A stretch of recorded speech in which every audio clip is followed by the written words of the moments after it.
Hey guys, this is Dion here with your Guitar Academy. So in this final lesson of the first unit of our Cory Wong course, I want to take you through the combination of all these 16th note strums that we have so far and build it into a short piece that you can play along to our backing track.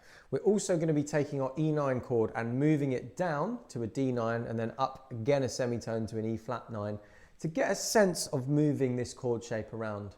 And also this is kind of a cool chromatic sort of sound that is really useful for this style. So grab a guitar and let's give it a go.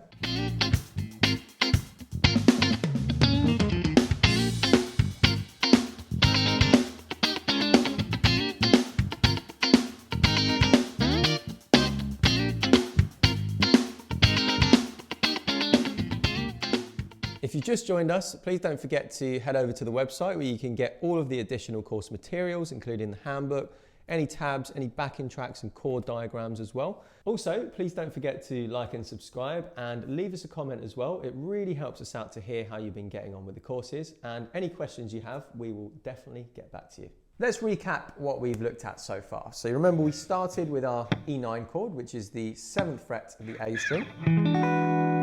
We gradually, incrementally introduced strums on different 16th notes. So the very first one we did was right on beat number 1.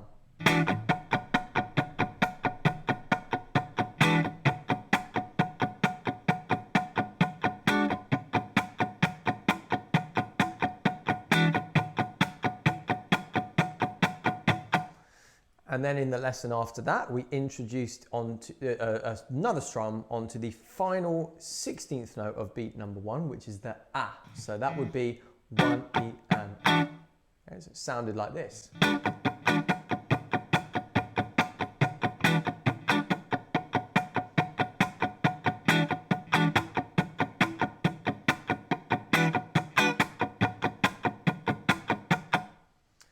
Then following on from there, we added the 16th note immediately after beat 1, which was the E, and we also kept the A, so it sounds like this.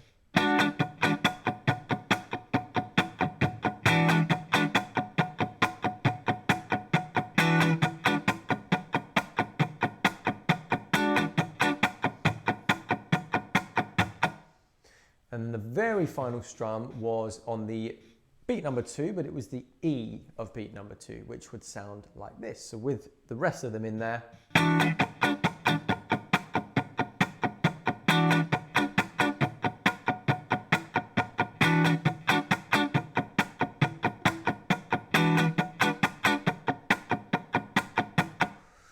Okay, so I wanted to turn this into kind of a small practice piece that you can use to, work on flipping between these different strums, on a whim.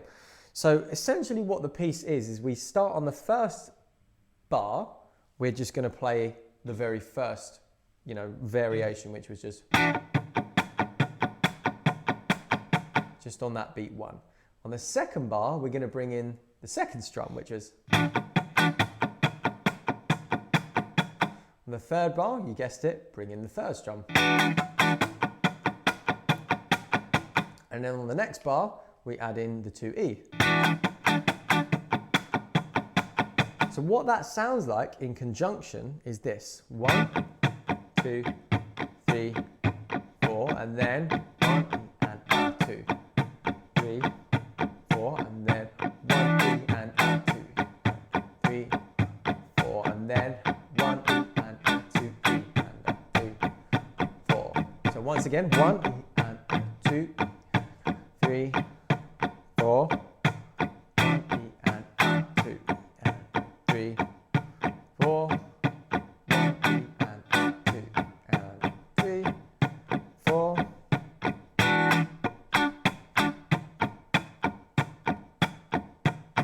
So let me just try that with the drums, see how it sounds. 1, 2, 3, 4.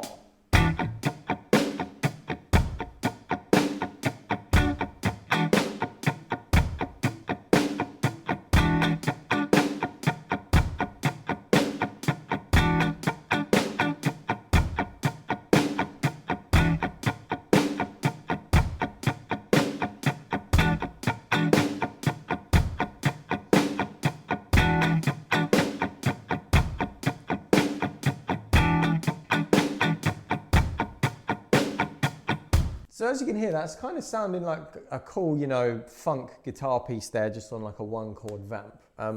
But I thought it would be nice as well to introduce, as I said in the lesson intro, I wanted to introduce kind of a bit of chord movement here. Okay, so for the very, very final bar on beats 3 and 4, we're going to do something that sounds like this.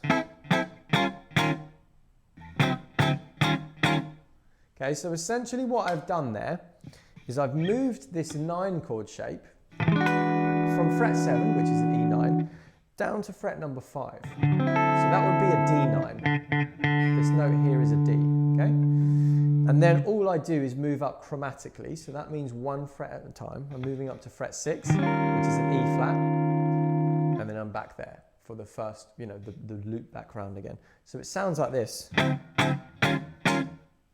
So you see, I'm playing it as 8th notes, 3 and 4 and. But my hand, again, is keeping this 16th note pattern going. Again, nice and loose, keeping it loose.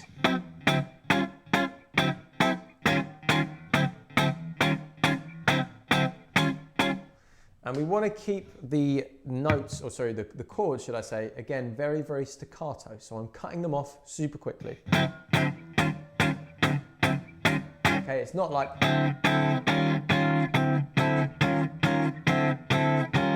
That's not really the sound we're going for. We want really short, really sharp, choppy sound.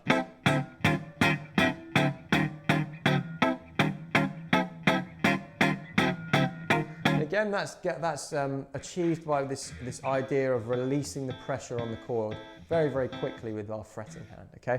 So the full thing with that in there would sound like this.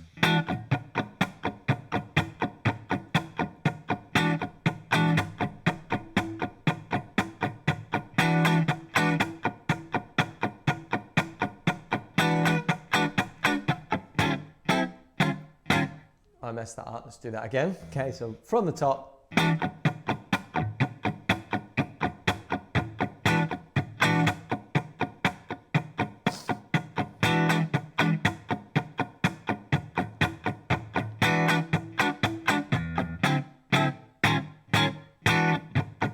Yeah, so you hear between those chords, you can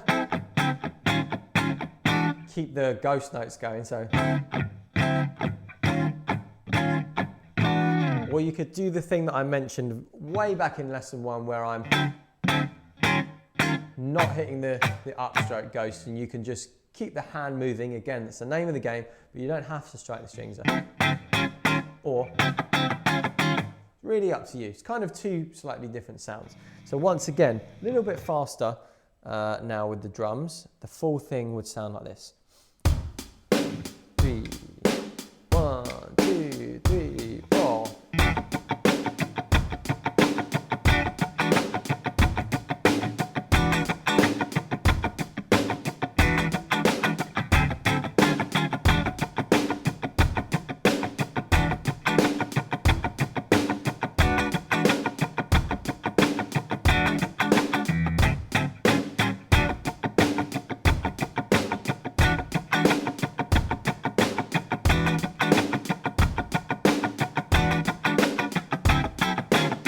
One more time.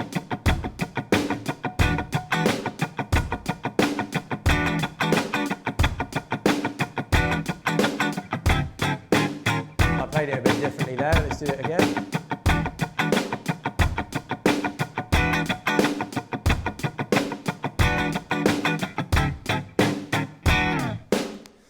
Okay, so there you go. So what we've got at play here is we've got a nice metronomic but relaxed picking hand, again maintaining that Cory signature, really, really loose wrist there, keeping those 16th notes incredibly tight and incredibly metronomic, really locking in with those drums. And we have our 9-chord muting certain notes, keeping it really choppy, almost imagining it, as I said, like a percussion instrument as opposed to a melodic instrument. And we also have a bit of chromatic chord movement using this E9 chord, just to get you used to moving that shape around the neck a little bit. So that's the full piece, so practice that with the backing track. We've also got the backing track at 30% reduced speed and also 15% reduced speed. If you want to, well, as you should, definitely build up to the full speed and see how that kind of comes on, you know, much slower first, building up to fast speed, maintaining that accuracy of time and keeping it metronomic. So that pretty much covers it for this very first unit, where we were mostly focused on our picking hand. In the next unit, I'd like to talk to you a little bit more about the fretting hand and what you can do to get some really effective muting there, particularly on some single note lines. It's a really fun thing that I like to do, actually, and I think you would really enjoy it as well, is to just on the fly see if I can kind of stick a drum beat on or a metronome and just come up with some random kind of funk rhythms on the spot using this 16th note kind of template, okay, using this idea of playing and not playing certain notes. So for instance, let's try it. Let's go maybe for about 100 BPM. I'll kind of play you something a bit spontaneous. Maybe move the chords around a bit as well. So.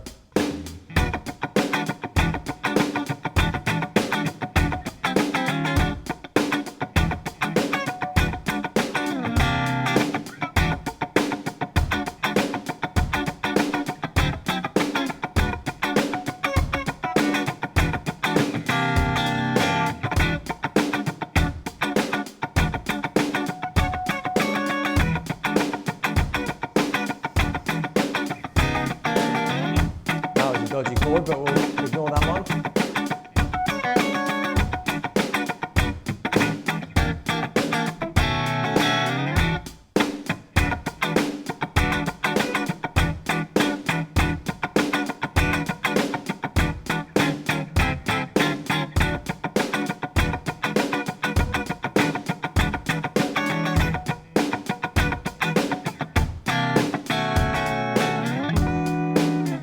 A way that you might want to come up with this is if you write out what I mentioned earlier, you know, this idea of the grid on a piece of paper. So you've got 4 beats. Within those 4 beats, you've got 4 squares, and maybe take a marker and give yourself, you know, 5 beats that you want to play on. So you could just blank out, you know, 1 and then 2E and then whatever, 3E and then maybe 4E and or something like that. And then challenge yourself to see if you can really nice and slowly look at those beats, you know, look at that pattern on that page and play those beats. And then once you've kind of internalized that, try it with the drums and see where it takes you.